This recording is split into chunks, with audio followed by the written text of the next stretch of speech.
My first real paranormal experience happened when I was 15 in Texas. One spring, summer evening, my mother announced she was going to the grocery store. She asked if my sister or I would like to go with her. I said no, and my sister said yes, and off they went. As I recall, this was around 4 o'clock in the evening. As the sun set and it began to turn dark outside, I decided it would be a good thing to get my piano practice out of the way.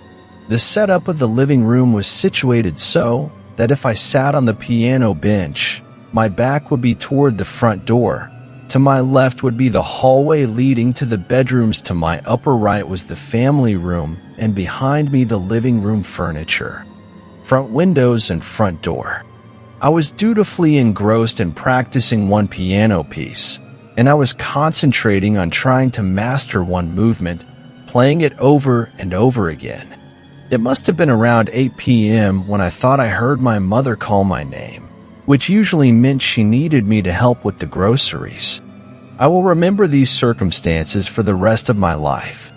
What I was wearing, the smell of the spring air, the humidity in the house, the sound of our dog barking, the fading sound of the piano notes as I released the pedal. Anyway, I turned around on the piano bench, thoroughly expecting to see my mother and sister dragging in loads of grocery bags. After all, they had been gone for a couple of hours. As I turned, I heard my name called again and again. What I saw will give me chills for the rest of my days. Slowly walking from the hallway entrances across the living room to the couch was a very pretty lady wearing a white gown. As I watched her, she was watching me. Our eyes were locked. I'm getting goosebumps even now. She was wearing a long flowing dressing gown. I remember the sleeves were delicately and intricately embroidered, and the back of the sleeve fell down almost to the floor. The bottom of her gown glided along the floor like ripples in a stream, and the train of it obediently trailed behind her. The lady's hair was a black and wavy. It looked as if it had been pulled back with a clasp, and it flowed slightly above her waist. I was frozen as I watched her effortlessly cross the room. She turned as she reached the couch to look me straight in the eyes and said, "I need you help me." "No.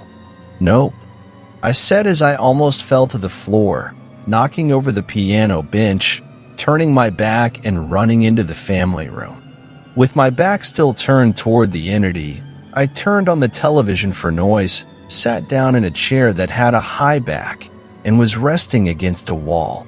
I sat there for another 2 hours until my mother and sister actually did come home.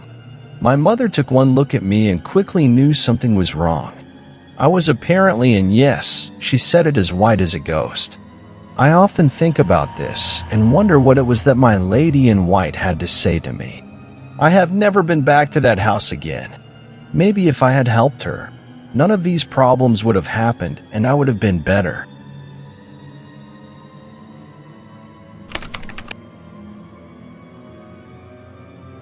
My mom had a friend who had recently passed away. Her death was as a result of an illness, yet still quite sudden. She lived in a trailer in Texas by herself, and her grown children were tasked with removing her belongings and getting them ready to sell off. We were helping her gather the belongings as well as taking pictures for potential buyers. We went room to room taking pictures and cataloging without any incident. 1 month later, we received the pictures back from the developers. We looked through them in order to choose which ones were the best to showcase when we came upon one single picture. It was a seemingly completely blackened out picture with what looked like a single lightened piece in the upper left corner of the picture. We took the picture and lightened it. We lightened it to the point where the rest of the picture was blown out, save for the bottom right corner. In the corner of the picture, what remained was an image of a face. A dark, blurry face like a ghost. As blurry and dark as it was, you could still make out what looked like eyes, a nose, and hair on its head. What made this picture even more odd was the fact that there was only one person present taking the pictures, you know. When we brought the picture to the family, they immediately recognized it as their recently deceased mom. They even recognized her signature hairstyle in the picture. She was even at the same spot her favorite chair would have been in the room. Needless to say, this made it harder for the family to sell off the former home. I wish I never saw that picture and never knew about that ghost. I've been really scared ever since.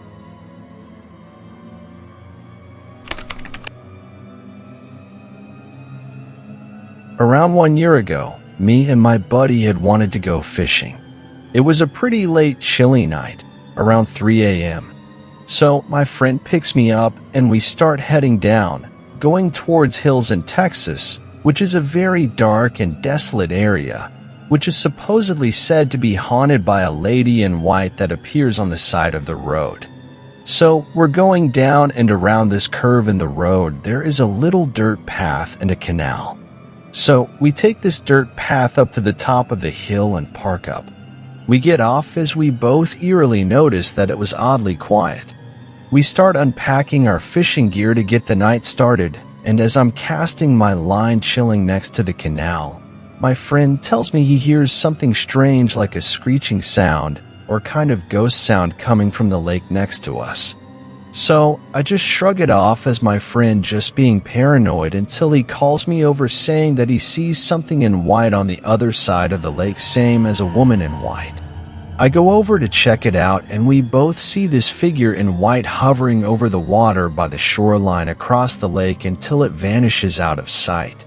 I tell my friend to ignore it and that it was probably just a big bird or something and for us to get back to fishing. I go back to my fishing rod to check my line, as my friend is scared, still staring at the lake uneasily. He couldn't forget it. So we get back to fishing again for about 30 minutes until my buddy goes back to look over the lake again and sees the same figure. This time it's crossing the lake coming towards us. So I run over to check it out and we both see in clear view a lady dressed in all white hovering over the water coming towards our direction.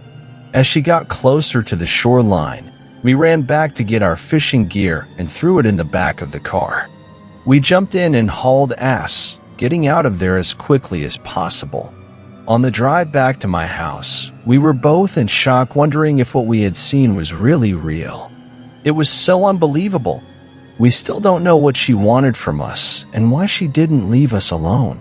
She was the strangest woman I'd ever seen.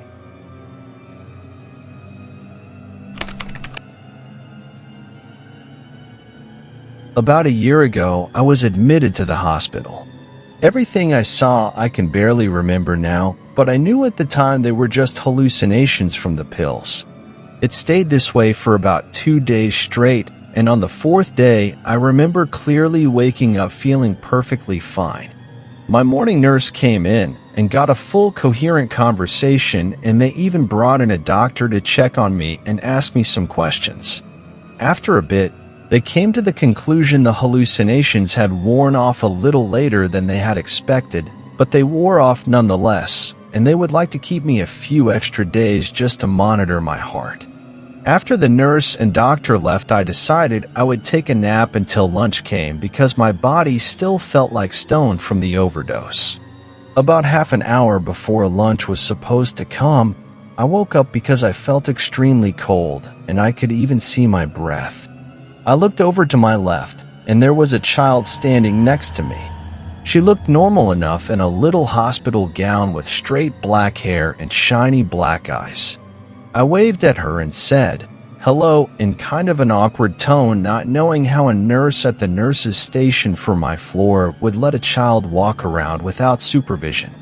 She waved back and asked me why I was in the hospital, so I told her I had gotten sick because of some medicine I took. She laughed a sort of hollow laugh and told me, "Let's hope you get to stay here with me until I can leave." I didn't think anything of it at the moment until a nurse walked in and asked me who I was talking to. I looked back to where the girl was standing and she was no longer there. So I turned back to the nurse to ask if she had seen a little girl walk in, and then back out and saw her behind the door motioning for me to be quiet. I stayed staring behind the door for a bit, which must have gotten the nurse's attention because she looked behind the door asking me what I was looking at. The girl walked out of the room with the nurse looking right at where I saw her standing, and the nurse didn't even notice anything. I told her I thought I was talking in my sleep, so it shouldn't be anything to worry about, so she walked out of the room. These days I feel like I see her again, and she is closer to me than before.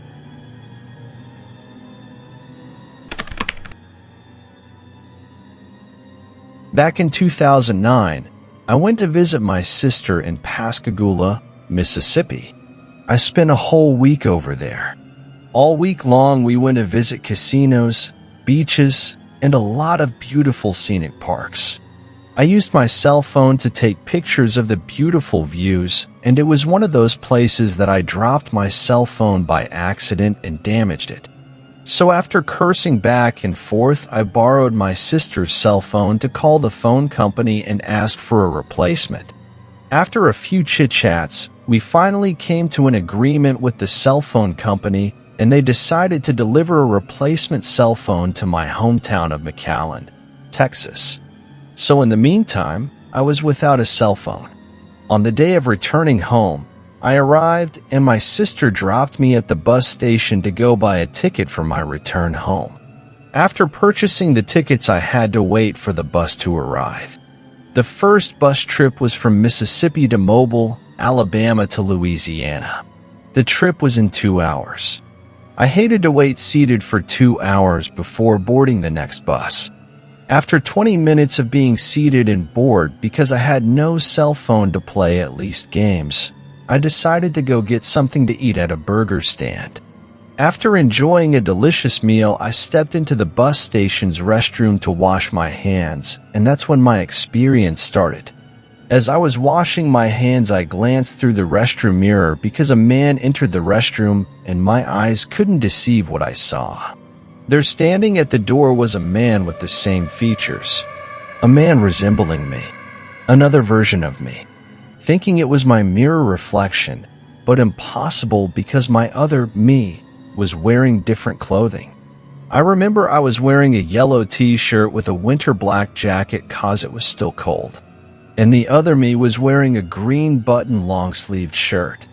Also, he was so shocked that we both stood frozen for a couple of minutes trying to realize everything was real. So after a couple of moments of being frozen in amazement, I decided to break the ice and started to talk. I said, "Hi, who are you?" To where he said the same thing, "Who are you?" We had the same voice. It was as if our voices echoed in the confined restroom space. So I asked his name, and I remember him telling me still in shock. So he also asked me for my name. He assumed I was of Hispanic heritage. I assumed he didn't speak any Spanish. So when we shook hands after introducing ourselves, when we made skin contact, I felt an electric sensation all over my body. After both coming out of the restroom, we started to chat in disbelief that we had just met each other's double. I started to ask him a lot of questions about his descendants and all that stuff. He told me he lived in Maine and came to visit some friends in Alabama. I wanted to take a photo so I could have proof, but we had no cell phone, not even him. So we exchanged information so we could meet at a future date. After chit-chatting a while, we said goodbye with a big hug cause his bus arrived and he departed. I still stayed there waiting for my bus to arrive. I couldn't come out of shock thinking maybe I must have dozed off and dreamed the whole thing, but I had his information on a piece of paper with his number, and once I got home I was to call him. Also, a black man approached me and asked me if he was my twin brother because he said, "Damn, you guys look very alike." I said that I had just run into my double and he walked away in amazement. Finally, my bus arrived and boarded it, so on my way home, I reached into my pocket to take a look at the piece of paper, and to my bad luck, it was gone. How could I have lost such an important thing? When I arrived home, I told my parents about the experience I had, but they had a hard time believing me. I asked my mom if she didn't remember seeing 2 babies when I was born, and she said she was conscious the whole time she was giving birth to me. So after many years, I wonder if I'll ever see my double again. Shame on me. How could I have lost that important piece of paper?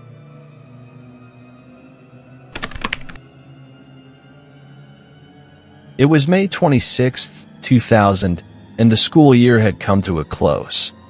That evening, I was going to the graduation ceremony with my good friend Pat to show some love to our buddies in the class above us. The ceremony itself was like any graduation ceremony in South Texas, long and warm. After the ceremony, we got to chatting with some folks and then decided to get a bite to eat before heading up to Pat's house.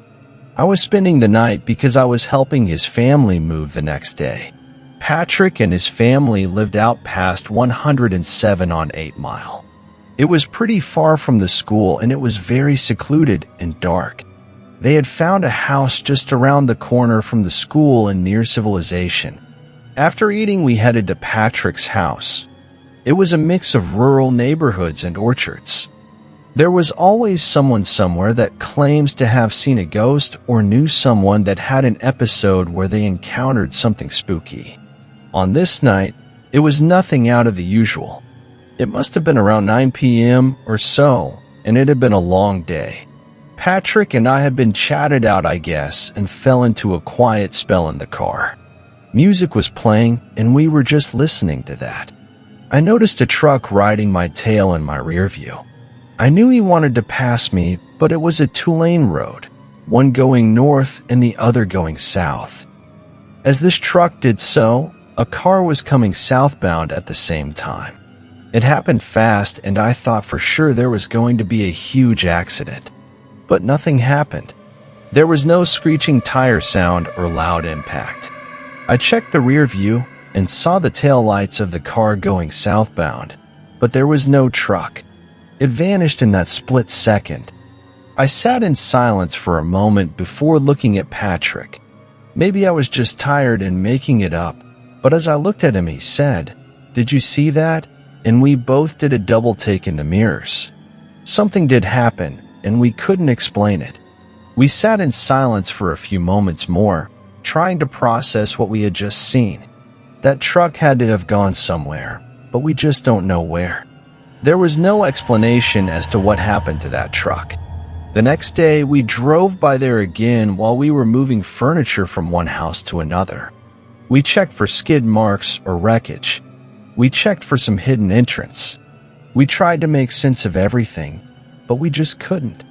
I've driven through there several times since, trying to see if I would encounter the same thing again, only to find disappointment. It's been plaguing me to this day.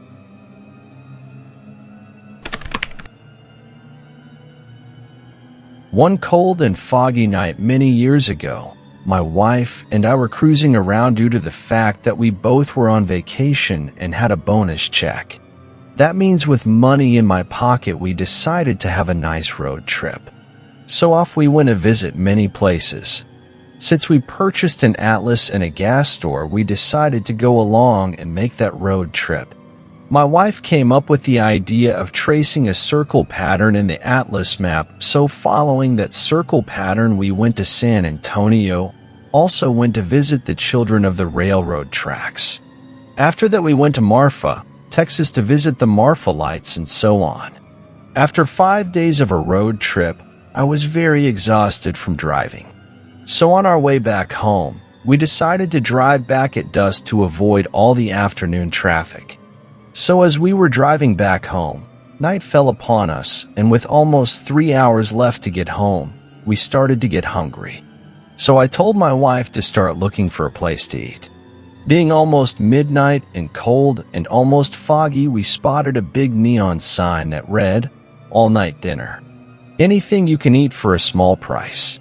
So I told my wife, perfect, just what we were looking for.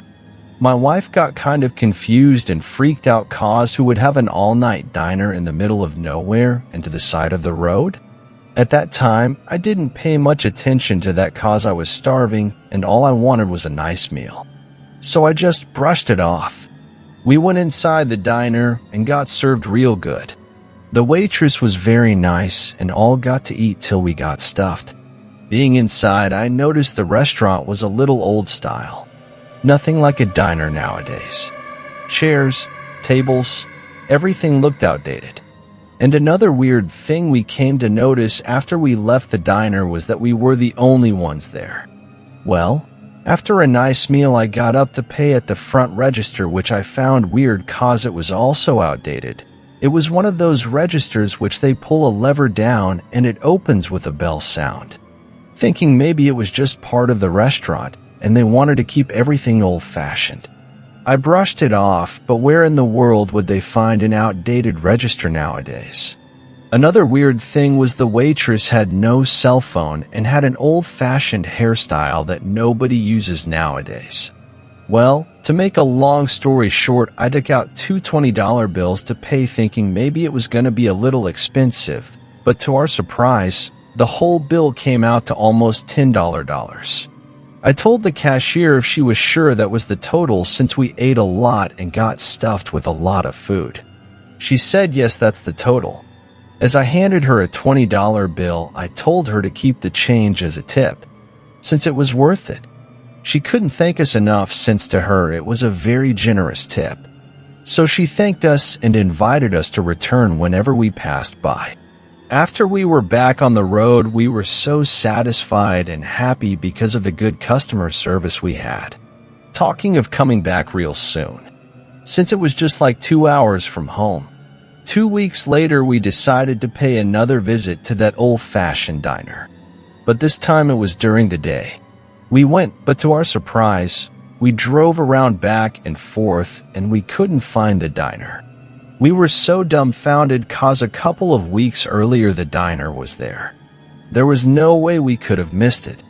All we found was the ruins of a very old building. No roof, no windows, just the falling old walls and overgrown grass.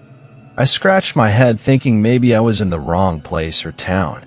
But no, I was in the right place in town. All we could see was that old building in ruins.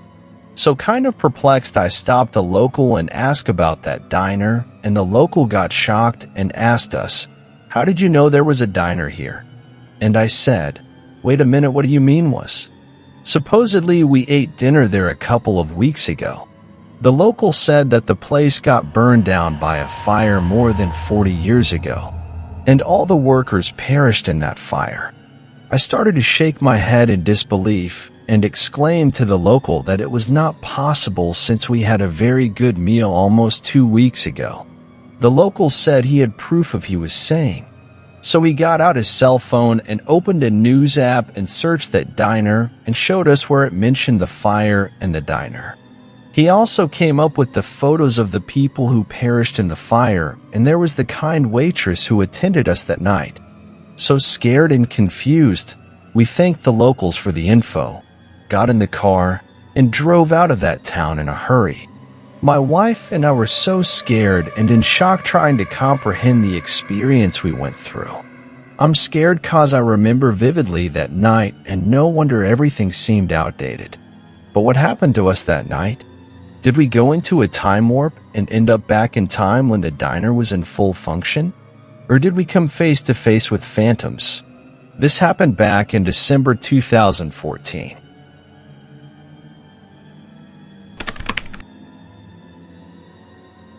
Has anyone had any curiosity of dialing a very old phone number and seeing what happens? Well, my husband had the genius idea of doing that. One Sunday afternoon, dying of boredom, we got the wise idea of doing that. But before doing that, we chatted for quite a while, and he told me that from the years 1982 to 1988, he always called his grandparents over in Reynosa, Mexico, and he always had a long conversation with them. Nowadays, that phone number no longer exists and grandparents are now deceased. I was perplexed that he could remember that number after over 40 years. So just for the fun of it, he grabbed his cell phone and dialed that number to see who it belonged to and talk to whoever owned that number and have a conversation with them. After a few rings, and to my husband's surprise, he recognized the male voice answering at the other end of the line. He had the cell phone on speaker, and I heard the male voice too and asked my husband, "Who is it?" And he turned pale and started to stutter. So the male voice at the other end spoke again. "Hello. Who is this? Who you want to talk to? My husband, all shook up, overcame his impression and answered the male voice and asked the male voice, "Is that you, Grandpa? How is this possible? You've been dead for almost 25 years. My husband told him, "It's me, Grandpa, Joe." And the male voice said, "What kind of joke is this? My little Joe is right here by my side. Who do you want to talk to?" My husband got so dumbfounded and shocked, and by accident hung up the call. Shaking, he explained to me that the male voice was his grandpa, and the background child voice was himself. But how in the world was that possible? It was as if there was a tape recorder playing a recorded tape from many years ago. So after my husband calmed down, he tried to dial the number again, but to his surprise, operator came on stating that the number is disconnected and is no longer in service. So now my husband tries to use boredom a whole different way.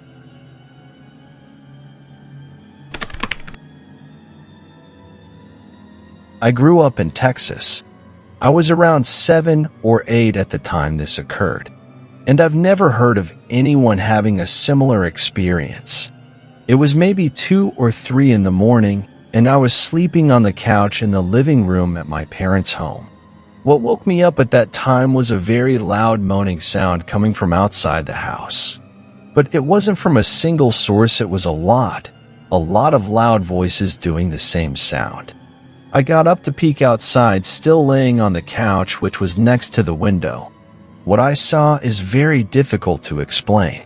So the easiest way to say it is I saw 100s, possibly 1,000s of ghosts, all screaming like the hounding wind, but multiplied. They were all going in the same direction, west, and I was looking at them out the window as they went towards my left. They looked like empty, white plastic bags from the grocery store, all floating upside down next to each other, only a little bigger, and were fading when you looked at where their legs were supposed to be, looking like maybe a tethered sheet is the closest I can resemble. They were moving fast, maybe 30 or 40 miles an hour, or faster, like it was a highway. A highway of ghosts passing by our house, across all the way to my neighbor's house. It scared me bad that I quickly laid back down, covered myself with the blanket, and I don't know how I went back to sleep, but I did. The next day, I woke thinking I imagined it, or that it was a nightmare. So, I kind of blew it off. About a week or 2 later, it was the weekend, and I went to spend the night at my sister's house to hang out with my nephew, who was a year younger than me. We played outside, played video games, all that stuff you do when you're a kid at a sleepover. But that night, at about the same time, the same sound woke me up. I was sleeping in his room, and his bed was next to the window, so I just looked out and saw them again. They were all screaming again.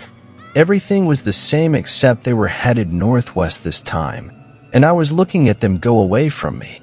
I thought to myself, I'm going to keep looking this time, and I did for a bit, until I realized that they were moving so fast if one saw me it would be up in my face in a split second because of how fast they were moving. That scared me even more than I was, so I looked away, covered myself, and even though I could still hear them, somehow, I went to sleep. After that second incident, I believe there are supernatural occurrences in this world. I've had other sightings, but not like that one. I've never heard anything like that happening anywhere, and it feels like it's possible that's how ghosts move. Most ghost stories I've heard involve one or maybe a few ghosts in a house. Because of all the ones I saw, it was only in a matter of a few seconds or maybe a minute or 2. Maybe that's what happens to ghosts when they aren't in a single location. I don't know, but I wish there was more information on this supernatural event because I've found none.